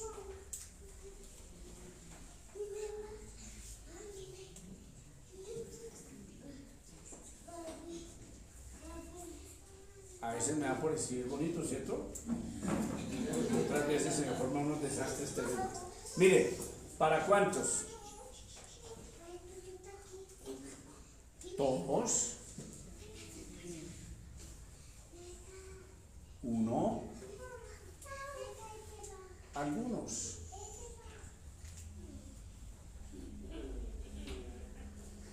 Hay un vicio horrible que es agarrar las promesas de Abraham y aplicársela. Viejito, te voy a dar una palabra para ti. Sal y cuenta las estrellas del cielo, así será tu descendencia, Diego. Y Yasmín dice, reprendo toda palabra. Dice Yasmín, decreto que no se cumplirá. Termina haciendo oraciones en la alcoba de al lado, mientras yo le estoy dando la palabra de Dios. Esa promesa de que en ti serán benditas todas las naciones de la tierra y de que su descendencia sería como la arena. ¿Eso para quién era? Para uno nada más. ¿De acuerdo? Pregunto, ¿no faltará quien se siente en tu trono? ¿Eso era para David o para todos nosotros? ¿De dónde se nos ocurre inventarnos que nosotros tenemos un trono? Y que somos reyes. No, por favor. Hoy en día hay una costumbre ahí como chévere, chéveronga. Mi rey. Mi cada rato me dicen mi rey. Llega el camión. ¿A dónde me cuadro, mi rey? Pero hombre, no somos reyes de nada. En la casa usted es el que provee, pero rey. No, le dice, ¿dónde está la corona? No se la tenga aquí el rey. Usted simplemente es el hombre de la casa que provee, pues yo, ¿cuál rey? Entonces, agarramos promesas de David, de Abraham, de una cantidad de personas que no son para nosotros, ¿cierto? Hay promesas que son para todos. Sí. Claro, ¿cierto? Todo el que invocare el nombre del Señor será salvo. Eso es así, universal, universal, ¿cierto? Para algunos,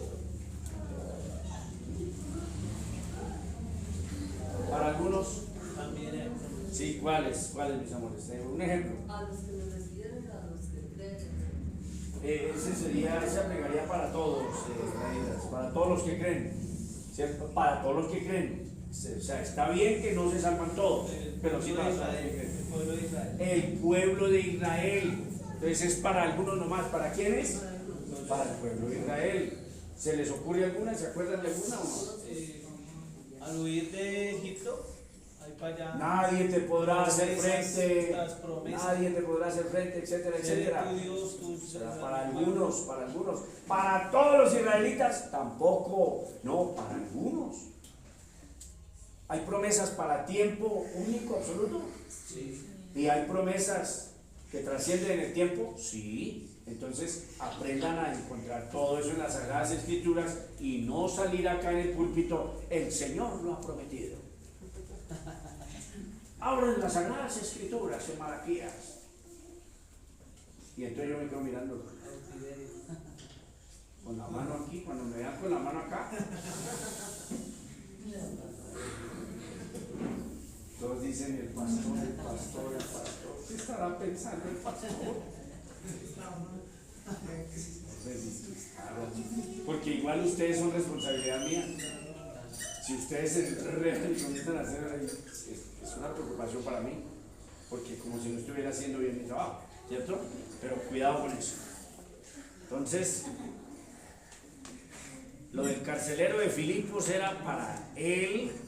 Ahí hay principios, hay promesas, pero era para él. También tienen que ver a las personas que son dirigidas, si la promesa es universal, ya se lo expliqué, o tiene un destinatario específico, ya se lo expliqué. Por ejemplo, las promesas de Abraham, cuando son solo para él, o ya lo dijo Gustavo, para el pueblo de Israel, o las que son universales, como la que dijo Gladitas, a todos los que creyeron, eso es universal. Todos los que creen son llamados ¿qué? Hijos de Dios. Más a todos los que creyeron les dio potestad de ¿qué? ¿Cierto? Entonces esa es una promesa universal. Si cree un japonés, si cree un neerlandés, un jamaiquino, una santandereana de Capitanejo, pues el Señor la salva. Claro, cómo no, el Señor le da la salvación a esa persona porque ha creído en Cristo. ¿Sí ve? Y no necesita ser familia de Abraham, ni qué sé yo, ni estar en Israel. Esa persona creyó el Evangelio y es salvo. ¿Sí ve? Entonces, cuidado cuando lean las Sagradas Escrituras, hacer esa diferenciación. No se debe tomar una promesa hecha a Israel en un momento específico y aplicarla a la iglesia en general. Ya lo explicamos, ¿cierto? Considerándola perpetua. Por ejemplo, a Israel, todo lo que vuestro pie pisare será vuestro. ¿Eso es perpetuo? ¿O es temporal? Es decir, los israelitas del siglo XXI siguen pisando y todo lo que pisen es de ellos. No, señor, eso era para ese pueblo que iba a conquistar nada más. Y el imbécil del castellano disqueando de la vuelta a la casa de Nariño con la iglesia. Señor bendito, siempre hay algo loco por ahí suelto, Dios mío. Necesitamos hospitales psiquiátricos. Sí, necesitamos que haya menos ingenieros y que haya más psiquiatras. Porque hay alto loco por ahí suelto. Imagínense nosotros, ¿qué harán esos evangélicos extraños? Empezando que la guardia presidencial ya nos está echando el ojo porque le damos 2 o 3 vueltas. A la cuarta nos ponen presos de eso. Diga si no se disfruta con la locura de otro. De verdad que sí.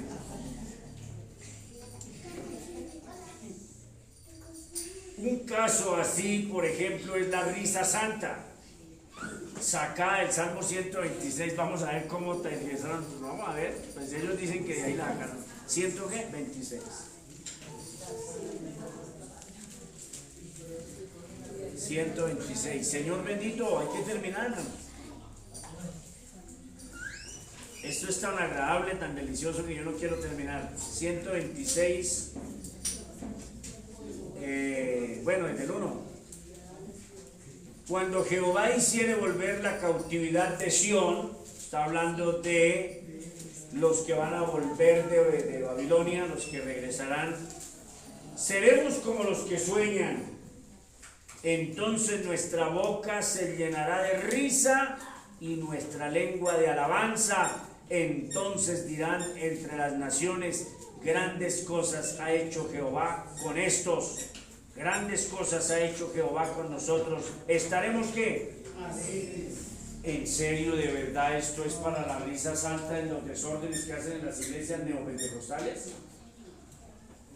O lo que está diciendo es que cuando ellos vuelvan, cuando hagan sus maletas y vuelvan, y cuando vislumbren Jerusalén, Jerusalén, otra vez, volvimos. No habrá una sonrisa agradable como cuando estamos celebrando algo y las cosas han salido bien y que reímos y estamos contentos. Entonces, ¿qué es eso de tergiversar la Biblia y que la cual risa santa? Por favor. Bueno, eso es tan hermoso que yo quiero seguir, pero no, ya hay que dejar ahí. No tiene contexto en el culto, provoca desorden, es darle rienda suelta a las emociones y no tiene nada que ver con lo santo. El Salmo habla del regocijo del momento en que volvieron los cautivos de Babilonia. Era un momento histórico determinado. Con solo leer el contexto esto queda bien claro. Aunque la quisiéramos trasladar, entonces solo sería aplicable en el momento mismo de nuestra salvación, al salir del cautiverio del pecado. Entonces, claro, nos alegramos, nos reímos, pero eso no quiere decir que hay que venir a hacer desorden al culto. ¿Listo? Bien. Oiga, esto es impresionante todo esto. Apliquen entonces, amorcito, vamos a proyectar la ofrenda. Tarea.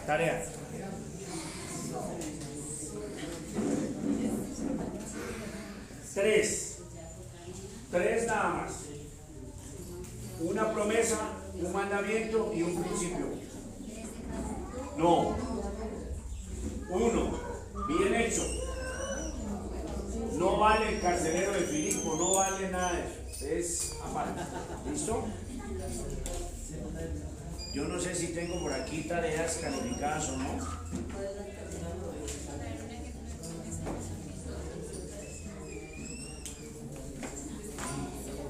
A mí me parece que yo les tengo tareas, pero no están, no, tal vez no.